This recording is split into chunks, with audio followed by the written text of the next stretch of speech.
ଜଗନ୍ନାଥ ଆଜ୍ଞା ଦେଖନ୍ତୁ ଅଠରନଳାରେ ବର୍ତ୍ତମାନ ଅଠରନଳା ଭୁବନେଶ୍ୱର ମେନ୍ ରୋଡ଼ ଏଇଟା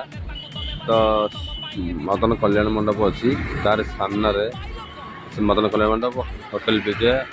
ଆମର ଅଠରନଳାଠୁ ଜଷ୍ଟ ଟିକେ ଆଗକୁ ଆଇଲା ଭୁବନେଶ୍ୱର ଗଲା ଟିକେ ଆଇଲା ଦେଖନ୍ତୁ କେଉଁ ଭଳିଆ ମାନେ ଯେଉଁ ମଝିରେ ଡିଭାଇଡର ହେଇଛି ମାନେ ଆଗରୁ ଫୁଲ ଗଛ ଫଛ ଲାଗିକି ବଢ଼ିଆ ସୁନ୍ଦର ଦେଖାଯାଉଥିଲା। ବର୍ତ୍ତମାନ ଦେଖନ୍ତୁ କେମିତି ଅପରିଷ୍କାର ହେଇକି ଅଳିଆ ପତ୍ର ସବୁ ସେଥିରେ ରଖାହେଇଛି। ଦେଖନ୍ତୁ ଆପଣମାନେ ଦେଖନ୍ତୁ କେଉଁ ଭଳିଆ ଅଳିଆ ରଖାହେଇଛି ଆଉ ଗଛ ସବୁ ମରିଗଲାଣି